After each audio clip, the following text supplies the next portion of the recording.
प्रकाश सिंह बादल बहुत senior leader Punjab के मुख्यमंत्री के तौर पर, कभी मैं उनके साथ बैठा था तो मैं पूछ रहा था ये पैसे वाली बात, तो उन्होंने एक बहुत अच्छी बात बताई कि प्रशांत, ऐसा हो ही नहीं सकता है कि सत्ता में बैठा हुआ आदमी या सरकार कोई काम करना चाहे और पैसे की वजह से ना कर पाए। अच्छा, ऐसा हो ही नहीं सकता है। और उन्होंने एग्जाम्पल गिनाया प्रताप सिंह कैरो का कि जब ग्रीन रेवोल्यूशन शुरू हुआ, पूरे देश के लिए ग्रीन रेवोल्यूशन हुआ, लेकिन सबसे ज्यादा फायदा उसको पंजाब को मिला क्योंकि सरकार ने उसको सिंगल माइंडेड फोकस से किया कि नहीं, हमें एग्रीकल्चर में सेल्फ सफिशिएंट हो जाना है, पूरे देश के लोगों को खाने की दिक्कत ना हो, इतना अनाज सिर्फ पंजाब में पैदा करना है। तो जब भी जिस किसी सरकार ने, आप top 10 chief ministers of India उठा के देख लीजिए, रामचंद्र गुहा ने किताब लिखी है, और उन 10 चीफ मिनिस्टर की आप हिस्ट्री उठा के देख लीजिए, उन्होंने सिंगल माइंडेड अगर किसी एक चीज को पकड़ लिया, वो चाहे कामराज हो, नंबूदरीपाद हो, महाराष्ट्र में चौहान हो, प्रताप सिंह कैरो हो, इन लोगों ने अपने राज्य में एक जो मुद्दा पकड़ लिया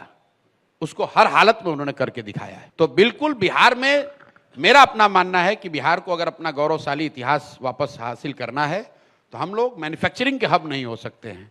बिहार सीमेंट की फैक्ट्री नहीं हो सकता है देश के लिए।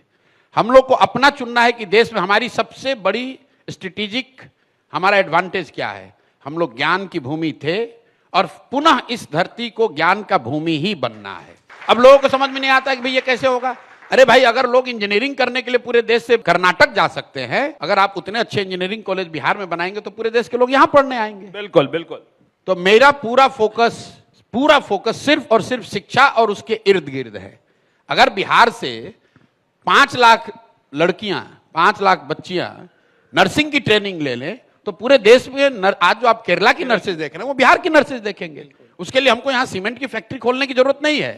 मैं हर प्रखंड में इफेक्टिव फंक्शनिंग नर्सिंग कॉलेज चाहता हूं, मैं फार्मेसी चाहता हूं, मैं पॉलिटेक्निक चाहता हूं, मैं यहां पर यूनिवर्सिटीज बड़े चाहता हूं, मैं यहां प्राइमरी स्कूलिंग की देश की सबसे अच्छी व्यवस्था चाहता हूं। जो सबसे संभ्रांत सोसाइटीज हैं, they have invested in education and they have invested in service sector.